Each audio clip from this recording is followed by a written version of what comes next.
Hello friends, welcome to the galaxy geometrics. जैसे कि हम जीपीएस सर्विंग टेक्निक्स देख रहे थे प्रीवियस लेक्चर में, जिसमें हमने दो टेक्निक्स देखी थी। एक हमारे पास स्टैटिक था और एक वहाँ पर रैपिड स्टैटिक था। ठीक है, तो आज हम काइनेमेटिक और रैपिड काइनेमेटिक जो कि आरटीके होती है हमारे पास, ठीक है, उसके रियल टाइम काइनेमेटिक, और थर्ड होगा हमारे पास स्टॉप एंड गो आज के लेक्चर पे। तो टोटल 5 टेक्निक्स हैं हमारे पास जीपीएस सर्विंग की। तो उसके हमने बेनिफिट्स, एडवांटेज, डिसएडवांटेज ऑलरेडी हमने प्रीवियस लेक्चर में देखे हुए हैं। आज हम काइनेमेटिक स्टार्ट करते हैं। ठीक है, जो जीपीएस सर्विंग टेक्निक्स है, ऑब्वियसली हमारे पास क्या है कि कोई भी पॉइंट का जो भी 3D पोजीशन होता है या कोऑर्डिनेट्स इंफॉर्मेशन होती है, उसको फाइंड आउट करने के लिए यूज किया जाता है, जो कि विद एक्यूरेसी हम अचीव करते हैं। ठीक है, और उसके हमने डिसएडवांटेजेस भी देखे थे जीपीएस सर्विंग टेक्निक के। जो काइनेमेटिक सर्वे टेक्निक्स होती है हमारे पास, वो डिटेल सर्विंग और रिकॉर्डिंग ट्रेजेक्टरीज के लिए हमारे पास यूज की जाती है। बहुत ही एफिशिएंट मेजर टेक्निक है हमारे पास, जो कि एक दूसरे के बहुत ज़्यादा क्लोज हैं। ठीक है, तो जैसे हमने डीजीपीएस की बात की थी, उसमें एक प्रिंसिपल था हमारे पास कि सेम एटमॉस्फेरिक कंडीशंस को या फिर जो भी एरर्स होते हैं वो फेस करते हैं हमारे पास। तो ये जो काइनेमेटिक टेक्निक है हमारे पास involves moving rover whose position can be calculated relative to the reference. तो सेम चीज़ें रहेंगी हमारे पास। एक हमारे पास क्या है, रेफरेंस रिसीवर रहेगा, एक हमारे पास रोवर रिसीवर रहेगा। ये जो रेफरेंस रिसीवर रहता है वो हमारे पास नोन पॉइंट्स पे सेटअप किया जाता है। ठीक है, तो जो कि एरर हमारे पास आता है वो उस टाइम पीरियड पे साथ के साथ रोवर रिसीवर जो अननोन पॉइंट्स पे मूव करके उसकी कोऑर्डिनेट्स को कैलकुलेट करता है, सेम एरर को साथ के साथ हमारे पास रेडियो सिग्नल या फिर सैटेलाइट सिग्नल की हेल्प से क्या करते हैं, करेक्शन अप्लाई करते हैं। तो जो भी अननोन कोऑर्डिनेट्स या फिर जो भी पॉइंट्स हमारे पास रोवर रिसीवर पोजीशन को कैलकुलेट कर रहा है, वो साथ के साथ एरर फ्री या फिर मोस्ट एक्यूरेट वैल्यू को रिकॉर्ड करता है हमारे पास। तो ये काइनेमेटिक है। और हमने जो रैपिड या फिर स्टैटिक टेक्निक में देखा था, हमारे पास था कि पहले रोवर रिसीवर अपने डेटाज को कलेक्ट करेगा, रेफरेंस रिसीवर अपने डेटाज को कलेक्ट करेगा, और फिर बाद में पोस्ट प्रोसेसिंग की हेल्प से, कंप्यूटर सॉफ्टवेयर की हेल्प से हम उसको करेक्शन अप्लाई करते थे। ठीक है, इसमें साथ के साथ सिग्नल की हेल्प से हमारे पास क्या है, जो भी एरर होता है, करेक्शन होता है, वो साथ के साथ उस कोऑर्डिनेट्स में करेक्शन किया जाता है। ठीक है, तो firstly the rover has to perform what is known as an initialisation. अब इसमें हमारे पास इनिशियलाइजेशन की ज़रूरत पड़ती है, जो कि 5 से 20 मिनट तक हमारे पास रेफरेंस और रोवर रिसीवर को स्विच ऑन करने के बाद उसको इनिशियलाइज किया जाता है। मतलब कि दोनों को एक तरीके से सिंक्रोनाइज करते हैं हमारे पास। ठीक है, जिससे कि वो सेम टू सेम एरर या फिर करेक्शन अप्लाई किया जा सके। ठीक है, तो ये क्वेश्चन बना था हमारे पास गेट ज्योमेट्रिक्स में कि कौन सी टेक्निक के लिए हमारे पास इनिशियलाइजेशन की रिक्वायरमेंट रहती है। तो इजी इजी क्वेश्चन पूछे जाते हैं हमारे पास। तो काइनेमेटिक हो गया, आरटीके हो गया, ठीक है, स्टॉप एंड गो हो गया, इन सब के लिए देखोगे आप तो इनिशियलाइजेशन की रिक्वायरमेंट रहेगी, क्योंकि इनको सिंक्रोनाइज करना ज़रूरी होता है। और एक दूसरे से जब हम सेम टाइम पीरियड पर करेक्शन अप्लाई करते हैं तो इनिशियलाइजेशन की रिक्वायरमेंट रहती है। ठीक है, तो रेफरेंस और rover are switched on and should remain absolutely stationary for 5 to 20 minutes. After this period, the rover may then move freely. The user can record positions at a predefined recording rate, can record distinct positions or record a combination of the two. तो अपने जो unknown points होते हैं, जो target points होते हैं, उन पर मूव करता है रोवर रिसीवर और डेटा को कलेक्ट करता है। This type of measurement is called the kinematic chain. If at any time less than 4 satellites are tracked by the rover receiver, you must stop and move into a position where 4 or more satellites are tracked and perform an initialization again before continuing. तो ये है कि हमारे पास एक तो हर एक point पे जो भी मिनिमम 4 सैटेलाइट्स विजिबल होनी चाहिए उस रोवर रिसीवर से। अगर नहीं है तो आपको उस पोजीशन पर रुकना पड़ेगा जहाँ से 4 सैटेलाइट्स या उससे ज़्यादा विजिबल है, और फिर आपको फिर से इनिशियलाइजेशन की ज़रूरत पड़ेगी। ठीक है, उसके बाद ही आप अपने आगे के प्रोसेस को फॉलो कर सकते हो। तो initialisation is perform from the reference are to the rover receiver. ठीक है, सबसे पहले 5 से 20 मिनट तक हमने स्टेशनरी किया इन दोनों को और इनिशियलाइज किया। After initialisation the rover can move and the positions can be recorded at a predefined interval R1। तो कितने टाइम पीरियड के लिए आपको रुकना है वो प्री डिफाइंड के बेस पे आप मूव करते हो अननोन पॉइंट्स पे, और ये रिकॉर्ड करता है अपनी वैल्यूज को। ठीक है, तो इसमें ये डॉटेड देखोगे आप तो ये प्री डिफाइंड जो इंटरवल है कितने टाइम पीरियड पे आपको डेटा को कलेक्ट करना है वो प्री डिफाइंड है, ठीक है। उसके बेस पे ये अपने डेटा को कलेक्ट करता रहता है, और जो कि मिनिमम 4 सैटेलाइट से हर वक्त उसको विजिबल होनी चाहिए, ठीक है। वो हमारे पास क्या, पोजीशन कैन ऑल्सो भी recorded at distinct point R2 if required, और अगर आपको प्री डिफाइंड पर नहीं करना, किसी दूसरे पॉइंट पर करना है, तो वो भी आपको रिकॉर्ड कर सकते हो। तो ये काइनेमेटिक टेक्निक है, मूव करता है हमारे पास रोवर रिसीवर। उसी से बेसिस आप देखोगे RT के, जो कि काफ़ी इंपॉर्टेंट टेक्निक्स है हमारे पास, रियल टाइम काइनेमेटिक, जो मैं आपको बार बार बता रहा था कि साथ के साथ इसमें करेक्शन अप्लाई किया जाता है। तो रियल टाइम में आपको डेटा करेक्ट मिलता है, ठीक है। तो real time kinematic technique uses a radio data link to transmit satellite data from the reference to the rover.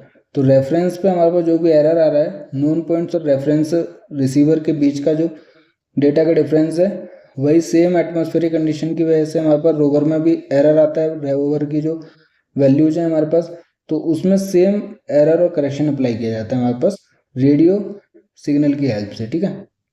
This enables coordinates to be calculated and displayed in real time as the survey is being carried out. In RTK survey, the rover has a radio link and receives the signal broadcast from the reference.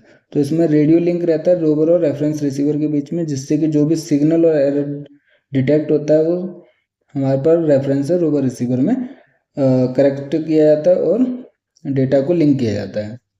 The rover also receive satellite data directly from the satellites, और rover हमारे पास साथ के साथ जो minimum 4 satellites की requirement रहती है हमारे पास, वो अपने अननोन कोऑर्डिनेट्स को, जैसे उसने XYZ को किसी एक अननोन पॉइंट के डेटा को कैलकुलेट किया, और हमारे पास रेफरेंस रिसीवर से डेल्टा E हमारे पास क्या नेगेटिव में एरर आ रहा है, तो करेक्शन में X प्लस डेल्टा E हो जाएगा, Y में प्लस डेल्टा E। इस टाइप से हमारे पास जो भी कोऑर्डिनेट्स का करेक्शन होगा वो अप्लाई किया जाएगा, किसकी हेल्प से, रेडियो सिग्नल की हेल्प से, ठीक है। तो डायरेक्टली सैटेलाइट से भी डेटा ये कलेक्ट करता है हमारे पास, जो भी रोवर रिसीवर रहता है अपने पॉइंट्स के कैलकुलेट करने के लिए, ठीक है, मिनिमम 4 सैटेलाइट से, और जो भी रेडियो सिग्नल होता है उसकी हेल्प से ये हमारे पास एरर को भी फाइंड आउट करता है। These two sets of data can be processed together at the rover to resolve the ambiguity and therefore obtain a very accurate position related to the reference receiver। तो बहुत ज़्यादा accuracy हम achieve कर सकते हैं RT के technique के अंदर। When it is tracking satellites and receiving data from the reference, it can begin the initialization process। तो इसमें यहाँ पर इनिशियलाइजेशन प्रोसेस की भी रिक्वायरमेंट रहती है। After initialisation the rover can record point with the coordinate data. At this time baseline accuracy will be in the 1 to 5 centimetre range. तो accuracy आप देख सकते हो सब सेंटीमीटर और सेंटीमीटर लेवल तक की हमें अचीव कर सकते हैं। उसके लिए बस एक चीज़ की रिक्वायरमेंट है कि 4 सैटेलाइट्स की रिक्वायरमेंट है, ठीक है, मिनिमम, और साथ के साथ हमारे पास के रेफरेंस रिसीवर और रोवर रिसीवर का कंटिन्यूसली कांटेक्ट होना चाहिए, जिससे कि वो एक दूसरे में डेटा को रेडियो सिग्नल की हेल्प से करेक्टिफाई कर सकें, ठीक है। कांटेक्ट में होना चाहिए हमारे पास रोवर रिसीवर रेफरेंस रिसीवर के। तो ये दो टेक्निक आज हमने देख ली, काइनेमेटिक और रियल टाइम काइनेमेटिक, ठीक है। RTK से ज़्यादा क्वेश्चन बनते हैं, तो ये बहुत इंपॉर्टेंट टेक्निक है, और इसमें अगर कोई भी डाउट होता है तो आप हमें बेझिझक क्वेश्चन पूछ सकते हैं। व्हाट्सएप और टेलीग्राम मैसेज पर चैनल पर मैसेज कर सकते हैं, या फिर वीडियो के ऊपर भी आप कमेंट कर सकते हैं। फिर हमारे पास फिफ्थ जो टेक्निक है वो है स्टॉप एंड गो। ये semi kinematic GPS serving technique है, ठीक है। जैसे हमने काइनेमेटिक में देखा था कि वो अपना रोवर रिसीवर लेके मूव करता है, ठीक है, एक प्री डिफाइंड इंटरवल पे डेटा को कलेक्ट करता है with respect to the reference receiver, ठीक है। तो स्टॉप एंड गो टेक्निक में क्या होता है कि इसमें रोवर रिसीवर को स्टॉप किया जाता है और फिर मूव किया जाता है हमारे पास। तो इसमें जो प्रिंसिपल है काइनेमेटिक, जो हमने RTK से पहले देखा था, इन दोनों का प्रिंसिपल सेम है, लेकिन काइनेमेटिक में वो कंटिन्यूसली मूव करता है, और जो भी प्री डिफाइंड इंटरवल होता है, टाइम पीरियड होता है, उसमें वो डेटा कलेक्ट करता रहता है रोवर रिसीवर। बट इसमें हमारे पास स्टॉप की रिक्वायरमेंट रहती है, ठीक है। The positional accuracy is expected to be higher with the stop and go surveying. तो ये भी आप चीज़ देख लीजिए कि इसकी जो टेक्निक है stop and go with respect to the kinematic, accuracy ज़्यादा होती है। As the errors are average out when the receiver stops at the unknown point. तो जहाँ पे अननोन पॉइंट्स पर रुकेगा, ज़्यादा कॉन्टैक्ट ऑफ सैटेलाइट्स में आएगा, ठीक है, और वो ज़्यादा एक्यूरेसी प्रोवाइड करेगा। तो सेम प्रोसेस फिर से देख लेते हैं स्टॉप एंड गो का क्या होता है। जैसे काइनेमेटिक का देखा था कि the survey starts by determining the initial integer ambiguity parameters known as the receiver initialisation. तो मैंने आपको बताया था कि तीनों टेक्निक्स में वहाँ पर रिसीवर के इनिशियलाइजेशन की रिक्वायरमेंट रहती है। तो रिसीवर जब इनिशियलाइज हो जाता है मतलब कि आपको स्टेशनरी रखना है रेफरेंस और रोवर रिसीवर को 5 से 20 मिनट तक के लिए, ठीक है। Once the initialisation is perform successfully, positioning accuracy of centimetre level can be obtained instantaneously.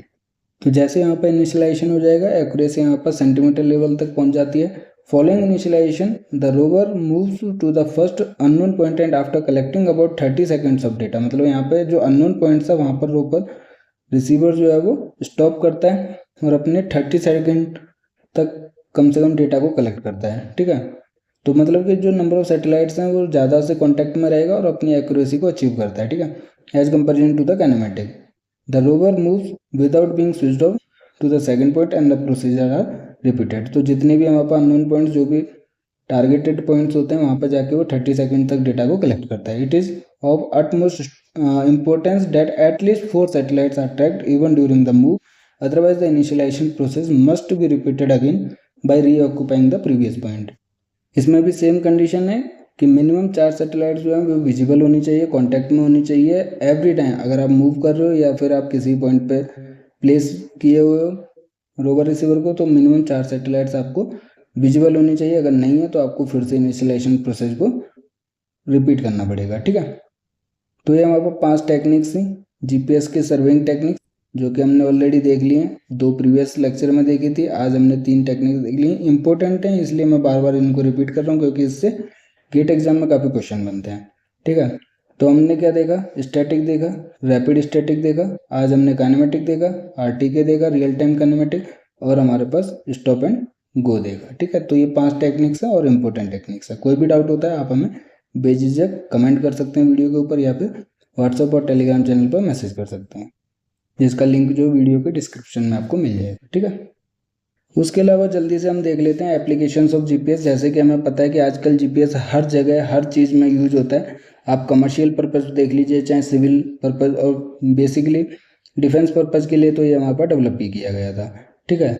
तो one of the most significant and unique features of GPS is the fact that the positioning signals are available to the users in any position world wide at any time. मतलब आप किसी भी time पे किसी भी earth surface के ऊपर या फिर स्पेस के अंदर आप जीपीएस सैटेलाइट की हेल्प से किसी पॉइंट का 3D coordinates easily find out कर सकते हो। पोजीशन, टाइमिंग और वेलोसिटी जो सर्विसेज हैं ये प्रोवाइड करता है, ठीक है।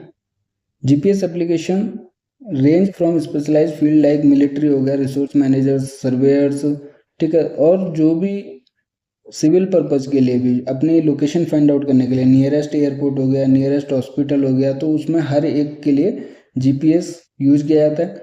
यहाँ पे जीपीएस है बट आप देखोगे तो ये एक जीएनएसएस का एग्जाम्पल है। इसके अलावा आप देखोगे ग्लोनास हो गया, गैलीलियो हो गया, जो कि फुल्ली डेवलप्ड जीएनएसएस सिस्टम्स हैं, ठीक है, वो भी यूज किए जाते हैं। तो हम यहाँ पे जीपीएस का यूज एप्लीकेशन देख रहे हैं, वही सेम चीज़ आप देखोगे तो ग्लोनास भी सेम पर्पज़ के लिए यूज किया जाता है क्योंकि वो भी एक जीएनएसएस फुल्ली डेवलप्ड है, ठीक है, फुल ऑपरेशनल कैपेसिटी रखता है।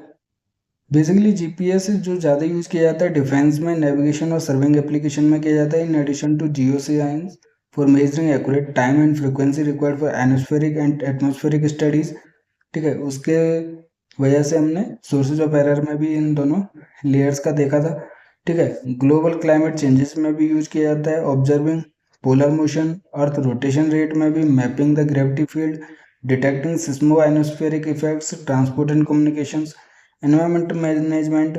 GPS will soon be a part of overall utility of technology. GPS is today being used for a wide spectrum of application in India by various organizations. There are countless applications of GPS। और ये जो चीज़ें मैं बता रहा हूँ ये important इसलिए हैं, अगर आप प्रीवियस ईयर गेट 2025 का भी अगर आप देखोगे पेपर तो उसमें भी ये जो पर्पज है मतलब एप्लीकेशन जो जीपीएस से रिलेटेड क्वेश्चन पूछा गया है, तो आपको बस फाइंड आउट करना था कि उसमें इनकरेक्ट ऑप्शन कौन सा है, क्योंकि मोस्टली तो जीपीएस के जो एप्लीकेशंस हैं वो अवेलेबल है हमारे पास, ठीक है। तो अब एक एक करके देख लेते हैं, ज़्यादा नहीं, जो मोस्ट इंपॉर्टेंट है वो एप्लीकेशन देख लेते हैं। सबसे इंपॉर्टेंट हमारे पास मिलिट्री पर्पज के लिए हमारे पास जीपीएस यूज किया जाता है और जो कि उसी के लिए डेवलप किया गया था स्टार्टिंग में। तो मिलिट्री के लिए हो गया कि was originally developed for real time military positioning. Military application जैसे हो गया हमारे पास airborne, marine and land navigation के लिए। ओके, हमारे पास मिलिट्री के एयरक्राफ्ट होते हैं, शिप्स होती हैं, submarines, tank, jeeps, equipment use आप कार में भी देखोगे जो कि सिविल पर्पज के लिए है। यहाँ मिलिट्री पर्पज के जो भी व्हीकल्स होते हैं उन सब में हमारे पास जीपीएस टेक्नोलॉजी का यूज किया जाता है।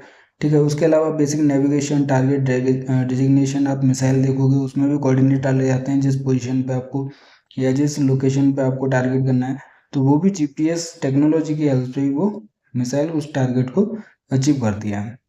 GPS is also used in the combatants vehicles, aircrafts, and missiles are deployed over unfamiliar and non-uniform terrain. It is also suitable for marking the position of minefields and underground depots. तो underground या फिर mining purpose के लिए भी हमारे पास GPS का use किया जाता है। तो आप देख सकते हो कि मिलिट्री पर्पज के लिए बहुत ज़्यादा इंपॉर्टेंट है, इसीलिए हमारे पास इसको सबसे पहले मिलिट्री पर्पज के लिए ही डेवलप किया गया था। उसके अलावा नेविगेशन सर्विस भी प्रोवाइड करता है। ठीक है, तो navigation using GPS can save countless hours in the field. GPS technology helps with marine navigation, traffic routing, under water surveying, navigation in hazardous locations and their mapping. तो आप navigation आप car का भी देखोगे, मैप ऑन करते हो और आप अपनी लोकेशन पर या जो भी आपका डेस्टिनेशन होता है वहां तक पहुंच जाते हो। तो वो जीपीएस सैटेलाइट्स की हेल्प से ही आपको टाइमिंग और कितना डिस्टेंस है वो सब इंफॉर्मेशन प्रोवाइड करता है। उसके अलावा देखो जीपीएस नेविगेशन इन हेलीकॉप्टर्स हो गए, व्हीकल्स हो गए, ship can provide an easy means of navigation with substantial savings. Any feature, even if it is underwater, can be located up to 100 meters simply by scaling coordinates from a map, entering waypoints, and going directly to the site. Examples include road intersections, corner posts, plot canters, accident site, geological formation and so on. तो बहुत सारे road accidents के points को आपको marking करनी है तो भी आप यूज कर सकते हो नेविगेशन पर्पज के लिए जीपीएस सैटेलाइट्स का।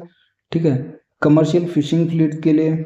उसके अलावा आप देखोगे ऑटोमेटिक व्हीकल लोकेशन, क्योंकि हर एक व्हीकल आपको एक से दूसरी जगह जाना है, नेविगेशन पर्पज के लिए जीपीएस का यूज किया जाता है। आप अपना सिंपली आप अपने कार नेविगेशन को देख लीजिए, जो भी ड्राइवर अपना मैप ऑन करके मूव करता है एक से दूसरी जगह पे, इवन यहाँ तक वॉइस कमांड्स भी हमारे पास वो अवेलेबल हैं जिसमें आपको डिस्टेंस और टाइमिंग इंफॉर्मेशन भी प्रोवाइड करता है। ठीक है, तो ये आप पैराग्राफ देखोगे उसी नेविगेशन पर्पज से जो कि आपको ऑलरेडी पता है कि हर एक चीज़ में जीपीएस यूज किया जाता है। जो आपका डेली यूज है उसमें भी आप देखोगे दिन में बहुत बारी जीपीएस का यूज किया जाता है। फिर आप देखोगे सर्विंग एंड मैपिंग, जैसे हमने सर्विंग टेक्निक्स की बात की थी, तो आप कॉलेजेस में देखोगे बहुत बड़े बड़े इंस्ट्रूमेंट्स और बहुत कॉस्टली इंस्ट्रूमेंट्स यूज किए जाते हैं जीपीएस सर्विंग टेक्निक्स में। ठीक है, तो हाईली एक्यूरेट सर्विंग और मैपिंग रिजल्ट्स प्रोवाइड करता है हमारे पास with reducing the amount of equipment and labor hours that normally are required for other conventional surveying techniques। जैसे हमने टोटल स्टेशन या फिर कोई भी थर्डोलाइट सर्वे करना है तो उसके कंपैरिजन में आपको लेबरस जो आवर्स रहेंगे वो कम रहते हैं वहाँ पर, जल्दी से और विद एक्यूरेसी आपको ज़्यादा एक्यूरेसी के साथ कोऑर्डिनेट्स अवेलेबल रहते हैं। ठीक है, using GPS accurately and timely mapping of almost anything can be carried out. ठीक है, GPS provides accurate three-dimensional positioning information for natural and artificial features that can be displayed on maps and models of everything in the world: mountains, rivers, forests, endangered animals, precious minerals and many others। मतलब आप earth surface के ऊपर कहीं पर भी और even in the space आप कहीं पर भी क्या कर सकते हो, किसी पॉइंट की 3D पोजिशन कैलकुलेट कर सकते हो with the help of GPS satellite. ठीक है, उसके अलावा आप मॉनिटरिंग करना चाहते हो तो देखिए जैसे मैप कट ब्लॉक्स हो गया, रोड अलाइनमेंट्स हो गया, एनवायरमेंटल हजार्ड्स जैसे landslide, forest fire, oil spills. ठीक है, उसके अलावा कैडेस्ट्रियल मैपिंग जो कि हाई डिग्री ऑफ एक्यूरेसी को रिक्वायरमेंट रहती है, वो भी हम हाई ग्रेड जीपीएस रिसीवर जो कि different types of GPS receivers होते हैं जो कॉस्टली होते हैं as comparison to normal GPS receiver, उसके रेस्पेक्ट में हाई एक्यूरेसी हम अचीव कर सकते हैं जो कि कैडेस्ट्रियल मैपिंग के लिए यूज किया जाता है। कैडेस्ट्रियल मैपिंग आपको प्लॉटिंग करनी है, ठीक है, तो उसकी बाउंड्री बहुत ज़्यादा एक्यूरेट होनी चाहिए, तो उसके लिए हमारे पास हाई ग्रेड जीपीएस रिसीवर्स की रिक्वायरमेंट रहती है। उसके अलावा कंटिन्यूस काइनेमेटिक टेक्निक्स के ऊपर डिपेंड करता है कि आपको कौन सी पर्पज़ के लिए आपको सर्वेइंग करनी है। ठीक है, जैसे टोपोग्राफिक सर्वेज और एक्यूरेट लीनियर मैपिंग के लिए कंटिन्यूस काइनेमेटिक टेक्निक्स भी यूज की जा सकती है। ठीक है। उसके अलावा देखोगे रिमोट सेंसिंग एंड जीआईएस में इसका बहुत ज़्यादा यूज है, क्योंकि उसका जो पर्टिकुलर फॉर्मेट होता है वो डायरेक्टली हमारे पास इनपुट किया जा सकता है जीआईएस सिस्टम के अंदर, तो बहुत ज़्यादा इम्पोर्टेंस है और एडवांटेज है हमारे पास जीपीएस डेटा का। तो GPS positioning information serves a prime input to GIS, geographic information system, जिसके बाद हम प्रोसेस करते हैं और कोई भी इन्फॉर्मेशन होती है उससे हम फाइंड आउट करते हैं। जो कि असेंबल करता है जीआईएस क्या है हमारे पास, assemble, store, manipulate and display geographically referenced information in a particular format. Geographically reference मतलब आपको कोऑर्डिनेट्स की इन्फॉर्मेशन आपको अवेलेबल है। GPS has long been considered a technology that complements GIS operations. It is also possible to integrate GPS positioning into remote sensing methods such as mapping of geo resources using photogrammetry and aerial scanning और video technology. तो ये हमारे पास GPS positioning के data को integrate कर सकते हैं हम, ठीक है, फोटोग्रामेट्री को एरियल स्कैनिंग या फिर वीडियो टेक्नोलॉजी के साथ किसी भी जियो रिसोर्सेज मैपिंग के लिए। तो बहुत सारे एडवांटेजेस हैं, बहुत सारे एप्लीकेशंस हैं जो कि आजकल तो हर जगह ये मेनली जीपीएस का यूज होता है। तो today GPS has an established place in photogrammetry. Apart from determining the coordinates for ground reference point, GPS is regularly used to determine aerial survey navigation and camera coordinate। क्योंकि अगर आप aerial photogrammetry भी करते हो तो कोई भी aeroplane होता है हमारे पास, वो मूव करता है हमारे पास प्लॉट के ऊपर, ठीक है, तो उसकी लोकेशन हमारे पास फाइंड आउट करने के लिए, क्योंकि एरियल फोटोग्रामेट्री के अंदर एरोप्लेन के ऊपर कैमरा रहता है, तो इसकी भी कोऑर्डिनेट्स आपको पता होने चाहिए, उसके लिए भी हमारे पास जीपीएस टेक्निक का यूज किया जाता है, ठीक है। तो बहुत इंपॉर्टेंट है, और ग्राउंड ट्रूथिंग के लिए भी। उसके अलावा देखो GPS can easily be linked to a laptop computer in the field with the help of appropriate software. User can also have all their data on a common base with every little distortion. तो डेटा जो है वो directly हम किसी भी platform पर ले सकते हैं जो बहुत कम एरर को कैरी करता है। The GPS, the use of the GPS within a GIS environment has already been well accepted and proven, especially for data collection and now data maintenance and information। ठीक है, thus GPS can help in several aspects of construction of accurate and timely GIS database। तो GIS remote sensing इसके अंदर बहुत ज़्यादा importance है हमारे पास GPS satellites या फिर जीपीएस सर्वेइंग का, ठीक है। उसके अलावा आप देखोगे एविएशन पर्पज में, इसमें भी बहुत ज़्यादा एविएशन जो एयरक्राफ्ट होते हैं हमारे पास या फिर एरोप्लेन्स होते हैं उसमें बहुत ज़्यादा एक्यूरेसी की रिक्वायरमेंट रहती है, जो कि जीपीएस की हेल्प से होती है। तो aviators throughout the world use the GPS to increase the safety purpose के लिए, क्योंकि अगर हमारे पास सेम रूट रहेगा दो एरोप्लेन्स का तो बहुत ज़्यादा कोलिजन के चांसेस रहते हैं। तो सेफ्टी के पर्पज से और एफिशिएंसी ऑफ लाइट की पर्पज से भी हमारे पास एविएशन सेक्टर में भी जीपीएस का काफ़ी यूज होता है। Aircraft pilots use GPS technology for en route navigation and airport approaches. Satellite navigation provides accurate aircraft location anywhere on or near the earth.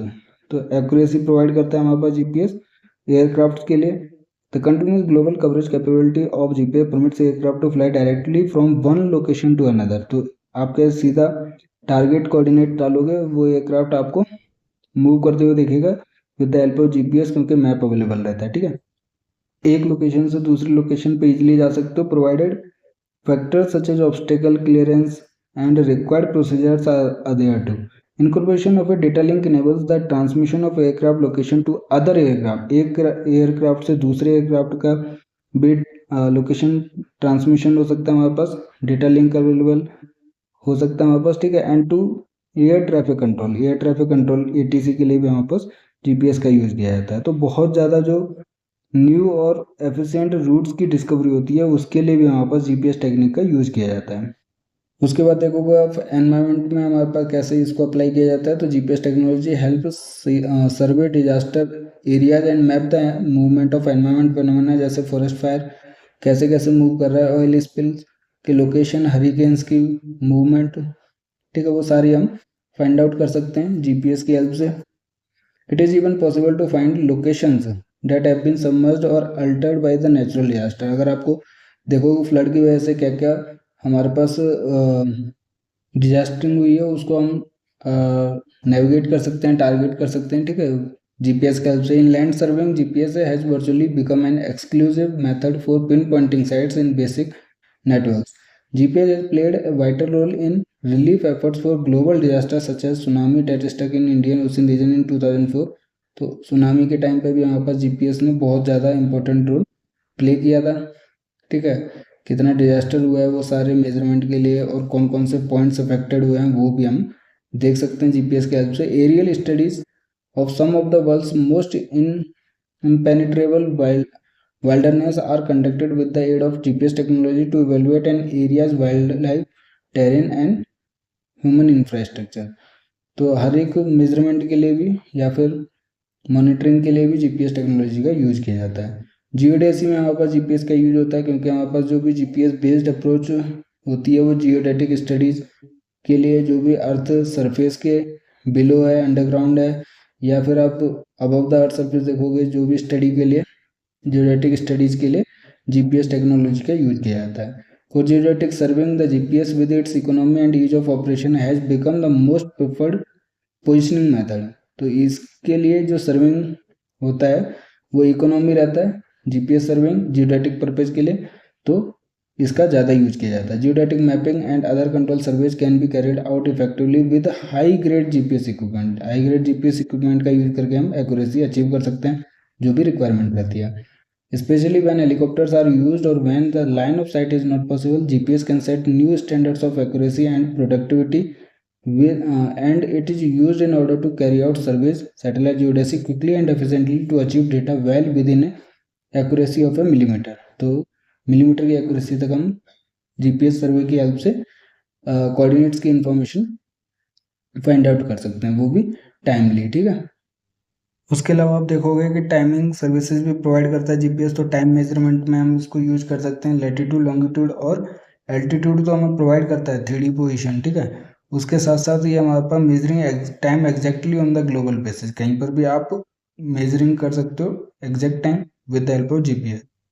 Each GPS satellite contains multiple atomic clocks that control very precise time data to the GPS signal। और हमारे पास पता है कि satellite के ऊपर जो clocks होती हैं वो एटॉमिक जो कि प्रिसाइज टाइम इंफॉर्मेशन प्रोवाइड करती हैं।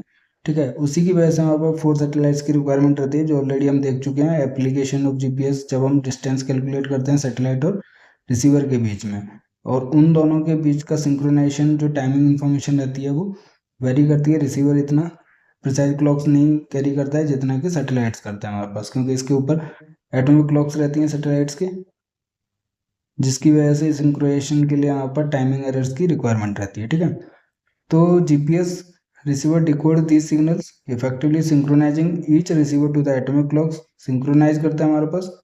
ठीक है, this enables user to determine the time to within 100 billions of a second की एक्यूरेसी हमें अचीव कर सकते हैं without the cost of owning and operating atomic clocks. जो कि सैटेलाइट्स के ऊपर अवेलेबल एटॉमिक क्लॉक्स हैं उनकी हेल्प से, जो कि कॉस्ट नहीं देनी पड़ती है हमारे पास। ठीक है, globally precise time measurements are necessary for synchronising control and communication facilities. ये जो कम्युनिकेशनल टेक्नोलॉजी के लिए टाइमिंग इंफॉर्मेशन की एक्यूरेसी अचीव होनी चाहिए, उसके लिए बहुत ज़्यादा बेनिफिशियल है। जैसे कि एग्जांपल हो गया वायरलेस टेलीफोन डेटा नेटवर्क्स, जो कि यूज करता है जीपीएस टाइम को to keep all of their base stations in perfect synchronisation. This allow mobile handsets to share limited radio spectrum more effectively. ठीक है, तो जो कम्युनिकेशनल टेक्नोलॉजी है उसके लिए बहुत इंपॉर्टेंट है जीपीएस का टाइमिंग सर्विस। उसके अलावा आप देखोगे लास्ट जो मैंने एप्लीकेशन आपको दिखाया वो है लैंड सर्वे एप्लीकेशंस। तो लैंड सर्वे के लिए भी जो जीपीएस का यूज किया जाता है वो बहुत ज़्यादा कन्वेंशनल टेक्निक्स के ऊपर यूजफुल है। तो GPS does not need to be competitive against conventional technology of surveying but can be employed for a wide range of activities. The advantage and disadvantage of the GPS for land surveying applications can be classified into 3 categories. It is assumed that a single receiver point positioning is not accurate enough to satisfy these applications। ठीक है, तो single receiver point positioning जो है वो accurate नहीं है ऐसा माना जाता है हमारे पास लैंड सर्वे एप्लीकेशन के लिए, कि जो कन्वेंशनल टेक्निक्स हैं वो हम मैनुअली करते हैं और हर एक पॉइंट पे जाके उसको अचीव करते हैं, तो ज़्यादा यूजफुल है। बट जो भी वाइड रेंज ऑफ एक्टिविटीज़ होती हैं यहाँ पर वो यूजफुल होती हैं लैंड सर्वे के अंदर। इसको क्लासीफाई किया गया है एक्यूरेसी के रेंज के बेसिस पर। सबसे पहले साइंटिफिक है जो कि बेटर देन 1 ppm है, पार्ट्स पर मिलियन हमारे पास, मतलब 1:10⁶ है हमारे पास, ठीक है। एक्यूरेसी जो है हमारे पास साइंटिफिक रहेगी हमारे पास। Surveys primarily encompass those surveys undertaken for precise engineering, deformation analysis and geodynamic applications के लिए यूज किया जाता है। ये साइंटिफिक हमारे पास सर्वे रहता है। जियोडेटिक जो है वो 1 to 10 ppm है, जो कि यूज किया जाता है सर्वे, इंक्लूड करता है जियोडेटिक सर्वे के लिए, undertaken for the establishment, densification and maintenance of control networks to support the mapping. Third हमारे पास जनरल सर्वेइंग है जो लोअर देन 10 ppm है। एक्यूरेसी के बेसिस पे हमारे पास क्लासिफिकेशन है लैंड सर्वेइंग के लिए। सर्वेज जो primarily encompass lower accuracy surveys primarily undertaken for urban, cadastral, geophysical, prospecting, GIS and other general purpose mapping applications के लिए जनरल सर्विंग जो कि लोअर देन 10 ppm एक्यूरेसी रखता है। तो इसमें आप देखोगे कि users in the geodetic and general serving categories form the majority of the GPS user community, while scientific category users often provide the primarily technology pull for the development of new instrumentation and processing strategy। तो main आपको क्या 3 classes हैं, scientific, geodetic and general serving, जो कि range of accuracy के basis पे classified है, ठीक है, लैंड सर्वे एप्लीकेशंस में। तो हमने आज 9 एप्लीकेशंस देख लिए हैं। उसके अलावा बहुत सारी एप्लीकेशंस हैं हमारे पास जीपीएस की जो यूज की जाती हैं। तो आज का लेक्चर जो है वो काफ़ी इंपॉर्टेंट है, क्योंकि इस लेक्चर से प्रीवियस ईयर में काफ़ी क्वेश्चंस पूछे गए हैं और ये बेसिक से क्वेश्चन हमारे पास जीएनएसएस से रिलेटेड पूछे जाते हैं। तो ये जीएनएसएस लेक्चर सीरीज का लास्ट लेक्चर था, ठीक है, जिसमें हमारे पास मोस्टली जो भी प्रीवियस ईयर में क्वेश्चन पूछे गए हैं सारे टॉपिक्स कवर कर दिए गए हैं। उसके अलावा कुछ भी बेसिक रहेगा तो उसके लिए अलग से क्लास ली जाएगी जीएनएस लेक्चर सीरीज में। आपको कोई भी डाउट होता है तो आप हमें कमेंट कर सकते हैं वीडियो के ऊपर, नहीं तो आप हमें व्हाट्सएप और टेलीग्राम चैनल पर मैसेज कर सकते हैं, जिसका लिंक जो है वीडियो के डिस्क्रिप्शन में अवेलेबल रहता है। वीडियो पसंद आया तो लाइक कीजिए, चैनल को सब्सक्राइब कीजिए, दोस्तों के साथ शेयर कीजिए और हंसते रहिए, पढ़ते रहिए, खुश रहिए। मिलते हैं नेक्स्ट लेक्चर सीरीज में। Thank you.